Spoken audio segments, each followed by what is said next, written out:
ಇಷ್ಟು ನಿಮ್ಮ ಮಾಹಿತಿಯಿಂದ ನನಗೆ ತುಂಬಾ ವಿಚಾರಗಳು ಗೊತ್ತಾಯ್ತು. Thank you sir. ಹಣದಿಂದ ಹಣ ಮಾಡಬೇಕು ಅನ್ನೋದ್ರ ಬಗ್ಗೆ ನನಗೂ ಕೂಡ ಮನಸ್ಸಾಗ್ತಾ ಇದೆ ಈಗ.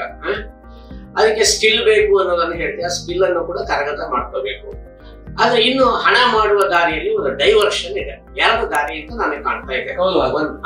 ಕವಲು ಮಾರ್ಗಗಳಿದ್ದಾವೆ. ಒಂದು ಶೇರ್ ಮಾರುಕಟ್ಟೆಗೆ ಹೋಗಿ ಹಣ ಮಾಡಬಹುದು ಅನ್ನೋದನ್ನು ಕೆಲವರು ಹೇಳಿ ಹುಚ್ಚಿಡಿಸ್ತಾ ಇದ್ದಾರೆ. ಇನ್ನೊಂದು ಕಡೆಯಲ್ಲಿ ಮ್ಯೂಚುವಲ್ ಫಂಡ್ ಇನ್ವೆಸ್ಟ್ ಮಾಡಿಯಪ್ಪ ನಿಮಗೆ ಅಲ್ಲಿಂದ ರಿಸ್ಕ್ ಇರೋದಿಲ್ಲ ಅನ್ನೋದನ್ನ ಹೇಳ್ತಾರೆ. ರಿಸ್ಕ್ ಎರಡರಲ್ಲೂ ಇದೆ. ಸೊ ಎರಡರಲ್ಲೂ ರಿಸ್ಕ್ ಇರುವಾಗ ನಾನು ತಕ್ಕಡಿಯಲ್ಲಿ ಹಾಕಿದ್ರೆ ಯಾವುದಕ್ಕೆ ಹೆಚ್ಚು ತೂಕ ರಿಸ್ಕ್, ಯಾವುದಕ್ಕೆ ಕಡಿಮೆ ತೂಕ ಅನ್ನೋದ್ರ ಬಗ್ಗೆ ತಿಳಿಸಬಹುದಾ? ತುಂಬಾ ರಿಲೆವೆಂಟ್ ಕ್ವಶನ್ ಸರ್. ಜನಸಾಮಾನ್ಯರು ತುಂಬಾ ಕಾಡುವಂತ ಕ್ವಶನ್. ಅಂದ್ರೆ ಮ್ಯೂಚುವಲ್ ಫಂಡ್ ಬಂದ್ರೆ ಚಾರ್ಜಸ್ ಇದೆ ಅಂತ ಹೇಳ್ತಾರೆ. ಅವ್ರಿಗೆ ನಾನು ಯಾಕೆ ಚಾರ್ಜ್ ಕೊಡ್ಬೇಕು, ನಾನೇ ಡೈರೆಕ್ಟ್ ಮಾಡ್ಬೋದಲ್ಲ ಅಂತ ಹೇಳ್ತಾರೆ. ಇದೊಂದು ಈ ಆಯಾಮದಲ್ಲೂ ಡೈರೆಕ್ಟ್ ಆಗಿ ಶೇರ್ಸ್ ಬೈ ಮಾಡುವವರಿದ್ದಾರೆ, ಹೋಗ್ತಾರೆ ಜನರು. ಅಲ್ಲ, ಮ್ಯೂಚುವಲ್ ಫಂಡ್ ಡೈರೆಕ್ಟ್ ಇನ್ವೆಸ್ಟ್ ಮಾಡ್ಬೋದಲ್ಲ, ಮಾಡುವವರಿದ್ದಾರೆ. ನೀವು ನಿಮ್ಮ ಕೆಲಸ ಬಿಟ್ಟು ಓದಿ ತಿಳ್ಕೊಂಡು ಮಾಡೋದಾದ್ರೆ ದಯವಿಟ್ಟು ಮಾಡಿ. ಬಟ್ ನಿಮ್ಗೆ ಗೊತ್ತಿರ್ಬೇಕು ಅದ್ರದ್ದು. ನಿಮಗೆ ನಮಗೆ ಬರುವಂತ 1%, 1.5% ಕಮಿಷನ್ ಉಳಿಸ್ಲಿಕ್ಕೆ ಹೋಗಿ ನಿಮ್ಮ ಮುಖ್ಯ ಕೆಲಸವನ್ನು ಬಿಟ್ಟು ಇದು ಅಲ್ಲ ಅದು ಅಲ್ಲ ಮಾಡ್ಕೊಳ್ಳಿ. But there is no free meals. Everything comes with a price. ನೀವಲ್ಲಿ ಹೆಚ್ಚು ಕಡಿಮೆ ಆದ್ರೆ ನಿಮ್ಮ ಕೆಲಸದಲ್ಲೂ ಕ್ವಾಲಿಟಿ ಹೋಯ್ತು, ಆ ಕಡೆದ ರಿಟರ್ನ್ಸ್ ಹೋಯ್ತು. ನಾನು ಹೆದರ್ಸ್ತಾ ಇಲ್ಲ, but no free meals, as simple as that. So ನಿಮ್ಮ ಕ್ವಶನ್ ಆನ್ಸರ್ ನೋಡಿ, ಶೇರ್ ಮಾರ್ಕೆಟ್ ಅಲ್ಲಿ ಇನ್ವೆಸ್ಟ್ ಮಾಡಿ ಹಣ ಮಾಡೋದು ಖಂಡಿತ ಸುಲಭವೇ, ಪ್ರೊವೈಡೆಡ್ ನಿಮ್ಗೆ ಅದ್ರ ಬಗ್ಗೆ ಕೋರ್ ಕಾಂಪಿಟೆನ್ಸ್ ಇದೆ. ನಿಮ್ಗೆ ಅದ್ರ ಬಗ್ಗೆ ಒಂದು ಆರ್ಥಿಕ ಅಂದ್ರೆ ಫಿನಾನ್ಷಿಯಲ್ ಡೊಮೈನ್ ಬಗ್ಗೆ ನಿಮ್ಗೆ ಒಂದು ಐಡಿಯಾ ಇರ್ಬೇಕು. ಅದ್ರ ಬಗ್ಗೆ ನೀವು ತೊಡಸ್ಕೊಳ್ಬೇಕು. ಒಂದು ಇನ್ಕ್ಲಿನೇಷನ್ ಅಂತ ಹೇಳ್ತೀವಿ ಇಂಗ್ಲಿಷ್ ಅಲ್ಲಿ, ಇನ್ಕ್ಲಿನೇಷನ್ ಇರ್ಬೇಕು. ಆವಾಗ ದಯವಿಟ್ಟು ಅದನ್ನ ಮಾಡಿ ಆ ಕ್ವಾಲಿಟಿ ಬೆಳೆಸ್ಕೊಳ್ಳಿ. ಅದ್ರ ಬಗ್ಗೆ ಈ ಒಂದು ಸ್ಟಾಕ್ ಬೈ ಮಾಡ್ಲಿಕ್ಕೆ ಒಂದಷ್ಟು ಫಿಲ್ಟರ್ ಇದ್ದಾರೆ, ಅದನ್ನೆಲ್ಲ ಸ್ಟಡಿ ಮಾಡಿ ಅರ್ಥ ಮಾಡ್ಕೊಂಡು ದಯವಿಟ್ಟು ಅದನ್ನ ಮಾಡಿ. ಬಟ್ ನಿಮ್ಗೆ ಅದ್ರ ಬಗ್ಗೆ ಇನ್ಕ್ಲಿನೇಷನ್ ಇಲ್ಲ, ಅವ ಮಾಡ್ತಾನೆ ಇವ ಮಾಡ್ತಾನೆ, ನಾನು ಯೂಟ್ಯೂಬ್ ನೋಡಿ ಮಾಡ್ತೇನೆ, ಟಿವಿ ಚಾನಲ್ ನೋಡಿ ಮಾಡ್ತೇನೆ, ಓದಿ ಮಾಡ್ತೇನೆ, ನನಗೆ ಅದ್ರ ಬಗ್ಗೆ ಅರ್ಥ. ಅದು ಸರಿಯೋ ತಪ್ಪೋ ಅನ್ನೋದು ಅವರವರ ವಿವೇಚನೆ ಬಿಟ್ಟಂತ ಅವಶ್ಯ. ಯಾಕಂದ್ರೆ ನೀವು ಏನೋ ಒಂದು ಸ್ಪೆಷಲೈಸೇಷನ್ ಇದೆ ನಿಮ್ಮ ಹತ್ರ. ನೀವೊಂದು IT ಪ್ರೊಫೆಷನಲ್ ಇರ್ಬೋದು, ಡಾಕ್ಟರ್ ಇರ್ಬೋದು, ಲಾಯರ್ ಇರ್ಬೋದು, CA ಇರ್ಬೋದು, ಒಂದು ವೃತ್ತಿ ಇರ್ಬೋದು. ನಿಮ್ಗೆ ಅದು ನಿಮ್ಮ ಮೇನ್ ಸೋರ್ಸ್ ಆಫ್ ಇನ್ಕಮ್, ನಿಮ್ಮ ಈಕ್ವಿಟಿಯೇ ಅದು. ಯಾಕಂದ್ರೆ ಅದ್ರಲ್ಲಿ ನೀವು ಮನ್ಸು ಬಿಟ್ಟು ಕೆಲಸ ಮಾಡಿದ್ರೆ ನಿಮ್ಮ ಇನ್ಕಮ್ ಜಾಸ್ತಿ ಆಗುತ್ತೆ. ಅದನ್ನ ಬಿಟ್ಟು ನೀವು ಟೈಮ್ ತೊಡಸ್ಕೊಳ್ತೀವಿ ಅಂದ್ರೆ ಅಷ್ಟರ ಮಟ್ಟಿಗೆ ನಿಮ್ಮ ಟೈಮ್ ಅಲ್ಲಿ ಕಡಿಮೆ ಆಯ್ತು. ಇಲ್ಲಿ ಟೈಮ್ ಜಾಸ್ತಿ ಸ್ಪೆಂಡ್ ಮಾಡ್ಬೇಕು. ಸೊ ನಿಮಗೆ ನಾನು ಟೈಮ್ ತೊಡಗಿಸ್ಕೊಂಡು ನನಗೆ ಹಣದಿಂದ ಹಣ ಮಾಡುವ ಶಕ್ತಿ ಇದೆ ಅಂದ್ರೆ ನೀವು ಇದನ್ನು ಮಾಡಿ. ಇಲ್ಲ ಅದರೊಟ್ಟಿಗೆ ಟೈಮ್ ಇದ್ದಾಗ ಮಾಡ್ತೇವೆ ಅಂತ ಮಾಡೋದಾದ್ರೆ ದಯವಿಟ್ಟು ಇದನ್ನ ಮಾಡಿ.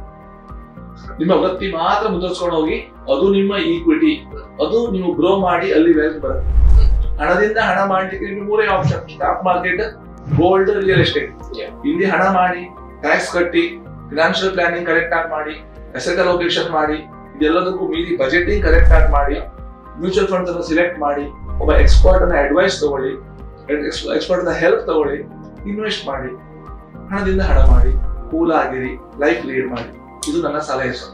ಸರಿ, ಹಾಗಾದ್ರೆ ಇನ್ನೊಂದು ಪ್ರಶ್ನೆ, ಎರಡೂ ದೋಣಿಯಲ್ಲಿ ಕಾಲಿಟ್ಟಿದ್ರೆ ಹೇಗೆ ಅಂತ? ಎರಡು ದೋಣಿಯಲ್ಲಿ ಕಾಲು ಇಡಬಹುದು. ಈಗ ಕೆಲವು ಲಾರ್ಜ್ ಕ್ಯಾಪ್ ಸ್ಟಾಕ್ಸ್ ಅನ್ನ ಬೈ ಮಾಡಿ ಇಟ್ಕೊಳ್ತಾರೆ, ವರ್ಷಗಟ್ಟಲೆ ಇಟ್ಟು ಏನು ಆಗೋದಿಲ್ಲ ಅಂತ ಹೇಳ್ತಾರೆ. ಬಟ್ ನೋಡಿ, ನೀವು ಒಂದು ಮ್ಯೂಚುವಲ್ ಫಂಡ್ ಅಲ್ಲಿ ದುಡ್ಡು ಹಾಕಿದ್ರೆ ನಿಮ್ಮ ಹಣ 30, 40, 20, 50 ಸ್ಟಾಕ್ ಸ್ಪ್ರೆಡ್ ಆಗಿ ಕರೆಕ್ಟಾ?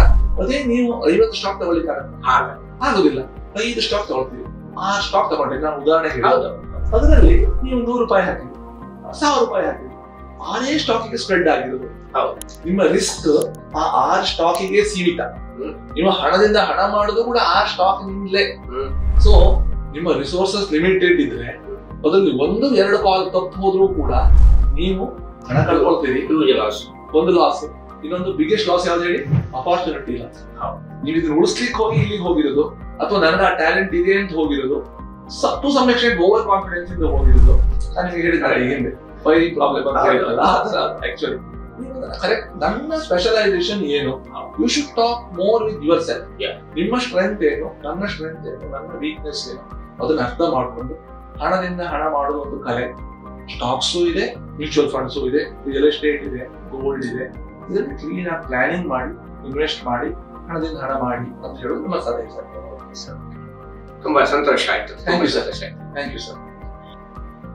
ಹೂಡಿಕೆದಾರರೇ, ಇಲ್ಲಿಯವರೆಗೆ ಸ್ಟಾಕ್ ಮಾರ್ಕೆಟ್, ಅದರಲ್ಲೂ ಮುಖ್ಯವಾಗಿ ಮ್ಯೂಚುವಲ್ ಫಂಡ್ ನಲ್ಲಿ ಹಣ ಇನ್ವೆಸ್ಟ್ ಮಾಡುವುದು ಹೇಗೆ ಅನ್ನೋದ್ರ ಬಗ್ಗೆ ದೀರ್ಘವಾದಂತಹ ಆದರೂ ತುಂಬಾ ಮಾಹಿತಿ ಇರುವಂತಹ ಮಾಹಿತಿಗಳನ್ನ ತಾವು ಪಡೆದುಕೊಂಡ್ರಿ. ಕನ್ನಡದಲ್ಲಿ ಇಂತಹದ್ದು ಸಿಕ್ಕುವಂತದ್ದು ಬಹಳ ಅಪರೂಪ ಅಂತ ನಾನು ಕೇಳಿದ್ದೇನೆ. ಸೊ ಕನ್ನಡದ, ಅದು ಹಳ್ಳಿಯಲ್ಲಿರುವ ಅಥವಾ ಪೇಟೆಯಲ್ಲಿರುವಂತಹ ಉದ್ಯೋಗಸ್ಥರಾಗಿರಬಹುದು, ವಯಸ್ಕರಾಗಿರಬಹುದು, ವಿದ್ಯಾರ್ಥಿಗಳಾಗಿರಬಹುದು, ಮಹಿಳೆಯರಾಗಿರಬಹುದು, ನಿಮಗೆಲ್ಲರಿಗೂ ಕೂಡ ಖಂಡಿತವಾಗಿಯೂ ಇದರಿಂದ ಬೇಕಾದಷ್ಟು ಮಾಹಿತಿ ಸಿಕ್ಕಿದೆ ಅಂತ ಹೇಳಿ ನಾನು ಭಾವಿಸಿಕೊಳ್ತಾ ಇದ್ದೇನೆ.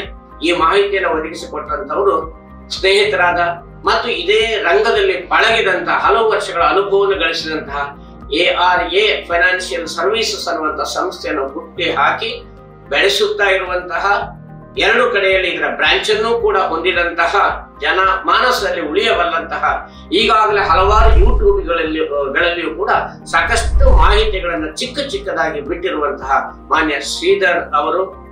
ಸರ್, ನಿಮಗೆ ಧನ್ಯವಾದವನ್ನು ಸಮಸ್ತ ಇನ್ವೆಸ್ಟರ್ಸ್ನ ಪರವಾಗಿ ತಮಗೆ ಸಲ್ಲಿಸ್ತಾ ಇದ್ದೇನೆ. ಇನ್ನೂ ಕೂಡ ಇನ್ವೆಸ್ಟರ್ಸ್ಗೆ ನೀವೆಷ್ಟೇ ಬೆಳಿಬಹುದು, ಅದರ ಜೊತೆಗೆ ಇವರಿಗೆ ಮಾಹಿತಿಯನ್ನು ಕೊಡಬೇಕು ಅಂತ ಹೇಳಿ, ಇನ್ನು ಮುಂದೆಯೂ ಕೂಡ ಮಾಹಿತಿಯನ್ನು ಕೊಡಬೇಕು. ನಮ್ಮ ಇನ್ವೆಸ್ಟರ್ಸ್ ಖಂಡಿತವಾಗಿ ನಿಮ್ಮ ಜೊತೆಗೆ ಇರೋದಕ್ಕೆ ಬಯಸ್ತಾರೆ ಅಂತ ಹೇಳ್ತಾ ನಿಮಗೆ ತುಂಬಾ ಹೃದಯದ ಕೃತಜ್ಞತೆಗಳನ್ನು ನಾನು ಸಲ್ಲಿಸೋದಕ್ಕೆ ಬಯಸ್ತಾ ಇದ್ದೇನೆ. Thank you sir. Thanks for your time sir. ನಮಸ್ಕಾರ.